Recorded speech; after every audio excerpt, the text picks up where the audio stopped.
Cette fois-ci, on se retrouve pour la séance 4. Alors, ma prière est que vous soyez vraiment enrichis par ce cours que vous êtes en train de suivre. Cet apprentissage-là n'est pas toujours facile, ni la maturité d'ailleurs. C'est pourquoi on doit constamment revenir au grand pourquoi. Rappelons-nous qu'à mesure que Dieu nous fait mûrir, il nous prépare aussi pour le travail qu'il a pour nous, et ça nous aide toujours à avancer. Dans cette 4e séance, on met le focus sur les émotions. Les émotions sont une réaction mentale consciente à un stimuli qu'on ressent dans son corps, et on les ressent vraiment. Les émotions, croyez-le ou non, sont un cadeau de Dieu. Elles nous permettent de connaître Dieu et les autres et d'être connus de Dieu et des autres. Pour apprécier le cadeau des émotions, imaginez ce que ce serait la vie si vous ressentiez aucune émotion. J'ose même pas imaginer ça. Imaginez que vous êtes en train de passer du temps avec vos amis, mais vous ressentez aucun plaisir en leur compagnie. Ou encore pire, imaginez que vous tenez votre nouveau-né contre vous dans vos bras puis que vous n'avez aucune émotion, que vous ressenteriez. Les émotions ajoutent du plaisir, du bien-être et une richesse aux événements et aux relations. Même les émotions difficiles nous permettent de se rapprocher les uns des autres, même si elles reflètent la douleur, la souffrance de notre vie. Imaginez que vous perdez un être cher et que vous ressentez aucune peine, aucun chagrin. Et imaginez si vous blessiez quelqu'un, puis vous éprouvez aucun regret. Les émotions donnent du sens et de la profondeur à nos vies. Sans émotion, la vie serait une toile incolore, ennuyeuse, fade. En québécois, on dit la vie, ça serait bien drabe. Les émotions sont essentielles pour vivre pleinement. Et elles sont encore plus essentielles pour vivre cette vie en abondance, la vie Zoé. Au cours d'une journée typique, on éprouve de nombreuses émotions. La joie, la tristesse, l'amour, l'envie et j'en passe. Les émotions sont souvent étiquetées comme étant bonnes ou mauvaises, mais ce n'est pas le cas. Il n'y a que des émotions. Les émotions, on pourrait dire que c'est comme un tableau indicateur. C'est des voyants lumineux sur un tableau indicateur. Et c'est des indicateurs de ce qui se passe sous la surface de nos vies, dans notre cœur. Les émotions sont des données qui servent d'invitation à creuser davantage pour découvrir ce qui se trouve en dessous. Les émotions sont influencées par plusieurs choses. Par exemple, la personnalité. Moi, j'ai 2 filles qui gèrent leurs émotions de façon vraiment très différente. Alors, la personnalité. L'état d'esprit, qui est un ensemble d'attitudes positives, négatives, neutres. Le stress, qui influence nos émotions. Nos histoires personnelles, notre famille d'origine. Et même les fluctuations hormonales. La crise de la quarantaine, de la cinquantaine et toute autre crise. Alors, toutes ces choses-là affectent nos émotions. Quel est notre objectif avec nos émotions? Est-ce que c'est de moins ressentir les émotions négatives? Pas nécessairement. Notre objectif en tant que personne spirituellement mature, c'est de pouvoir ressentir et identifier le large éventail d'émotions humaines. C'est correct. Et même plus que correct, c'est nécessaire de ressentir du chagrin lorsqu'on vit un deuil. C'est également correct de pouvoir éprouver beaucoup de joie. Alors, c'est de contrôler nos émotions. Alors, c'est ça qui est important. C'est-à-dire de passer de la répression ou encore de l'explosion à l'expression de manière saine et spirituelle de nos émotions. Peter et Jerry Scazzaro disent « Vous ne pouvez pas être spirituellement mature à moins d'être émotionnellement mature. » Une pensée indisciplinée peut mener à des émotions non maîtrisées et hors de contrôle. Alors, ce travail-là n'est pas facultatif. Parfois, dans un effort pour contrôler nos émotions, on essaie parfois de simplement les étouffer. On essaie de ne pas les ressentir. Ça, ce n'est pas la maîtrise de soi. Dans Éphésiens 4, 20 jusqu'à 21, Paul dit « Si du moins c'est lui que vous avez écouté, et si c'est en lui que vous avez été enseigné conformément à la vérité qui est en Jésus. On vous a enseigné à vous débarrasser du vieil homme qui correspond à votre ancienne manière de vivre et se détruit sous l'effet de ses désirs trompeurs, à vous laisser renouveler par l'Esprit dans votre intelligence et à vous revêtir de l'homme nouveau, créé selon Dieu dans la justice et la sainteté que produit la vérité. Alors, arrêtez de mentir. Disons la vérité à notre prochain, car nous faisons tous partie du même corps. Et si vous vous mettez en colère, ne péchez pas. Ne laissez pas le soleil se coucher sur votre colère, car la colère donne un tremplin au diable. Certains chrétiens pourraient lire ce verset-là et se dire « Ah, vous voyez, on ne doit pas se fâcher. » Mais ce n'est pas ce que Paul dit ici. Il dit « lorsque vous êtes en colère ». Alors, ce qui signifie qu'il a pris pour acquis qu'on va se mettre en colère, qu'on va ressentir cette émotion-là. Alors, lorsque vous êtes en colère, vous ne devez pas pécher. Notre défi, c'est de ressentir des émotions tout en étant capable de nous contrôler. Tout un défi. Daniel Goleman, un expert de l'intelligence émotionnelle, définit l'intelligence émotionnelle comme étant la capacité de 1.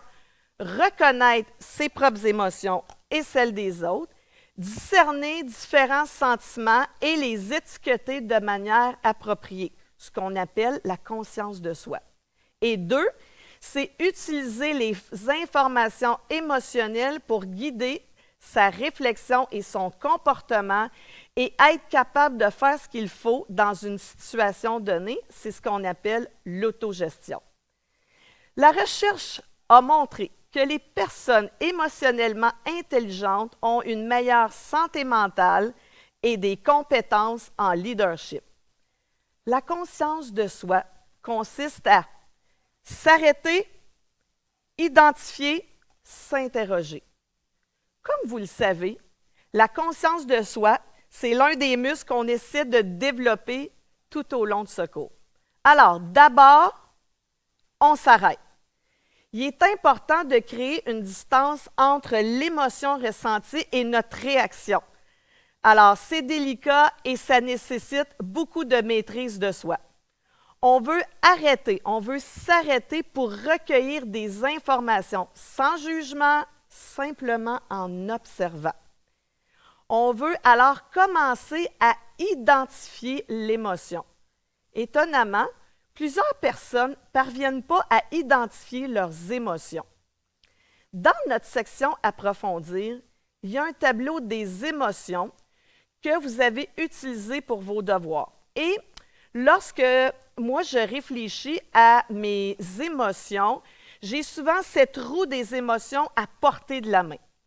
Récemment, j'essayais d'identifier ce que je ressentais face à une certaine situation. Puis, j'y arrivais pas vraiment. Des fois, les émotions peuvent se mélanger. Je savais ce que je ressentais, je savais que je ressentais quelque chose, mais que ce n'était pas agréable. Mais en regardant le tableau, j'ai pu identifier l'ennui, l'indifférence, la culpabilité. Et j'ai vu que ces sentiments-là, ça provenait d'une émotion de base qui est la tristesse. J'étais triste. J'ai pris conscience de cette tristesse-là que je n'avais pas identifiée jusqu'auparavant, comme si je ne me donnais pas le droit d'être triste. J'ai commencé à comprendre à quoi j'avais affaire en cette saison-là de ma vie. Ensuite, on s'interroge. Bien souvent, on n'est pas conscient de l'émotion qui se cache derrière notre façon d'agir ou de ce qui nous motive à agir d'une certaine manière. Il se passe vraiment beaucoup de choses. Vous vous souvenez du cycle dont on a parlé à la dernière séance? On reçoit constamment des informations entrantes via un courriel, un message sur les réseaux sociaux, une conversation. Ces informations entrantes croisent ce que l'on pourrait appeler des informations sortantes. Notre réponse face à ces informations-là, nos émotions, nos préjugés, nos pensées, nos histoires, comment on perçoit la situation. Et là, c'est à ce moment-là, on a dit qu'on était dans l'interrogation, qu'on peut se poser des questions telles que « Qu'est-ce que je ressens en ce moment? » Alors, n'oubliez pas, on s'est arrêté, on a identifié et là, on s'interroge. Et développer un vocabulaire pour vous décrire à vous-même ce que vous ressentez et à ceux qui vous entourent. Qu'est-ce qui cause ce ressenti-là? De quoi s'agit-il réellement? Ensuite, si vous êtes sophistiqué, alors vous pouvez vous dire quelles sont mes pensées en lien avec cette émotion. Et la semaine dernière, on a parlé des pensées. Vous ne pouvez pas parler d'une seule pensée parce qu'elles sont toutes liées entre elles. Et notez la réaction ou l'émotion intérieure face aux circonstances. Vous commencez à voir des schémas. Il se pourrait que certaines publications sur Instagram ou Facebook vous fassent ressentir de la culpabilité ou de l'envie ou quelque autre émotion. Alors, c'est une invitation à identifier l'émotion et à voir ce qui se cache derrière cette émotion-là. En fait, c'est comme si je regarde, je prends du recul, comme si j'étais un observateur passif de cette émotion-là. En vous interrogeant, vous allez également rechercher les préjugés. Il y a des préjugés qui sont intégrés dans notre cerveau. Un a priori négatif, un a priori égoïste. Puis, c'est important de bien comprendre ça. Je vous donne un exemple. Par exemple, je vous rencontre au centre commercial, mais je ne vous vois pas vraiment et je passe devant vous et je ne vous salue pas. Alors, là, votre cerveau va commencer à s'interroger, va se dire pourquoi. Et le cerveau cherche une réponse et c'est un a priori négatif. Alors, votre cerveau va nécessairement aller vers le négatif, va automatiquement aller vers le négatif. Ah, c'est ça, elle m'aime pas. Ah, je l'ai offensé. Ah, je l'ai toujours su. Alors, la prochaine fois que vous allez me revoir peut-être au Starbucks, alors votre réaction envers moi, elle va être teintée négativement. Votre cerveau va se baser sur la négativité. Vous allez peut-être commencer à m'éviter parce que vous êtes sûr que je ne vous aime pas, puis c'est pour ça que je ne vous ai pas regardé au centre commercial, puis vous savez quoi? Vous non plus, vous ne m'aimez pas. Alors, après seulement 2 ou 3 de ces réactions négatives qui peuvent être fondées sur de fausses informations, le préjugé négatif est cimenté. L'a priori égoïste fait toujours en sorte que tout tourne autour de nous.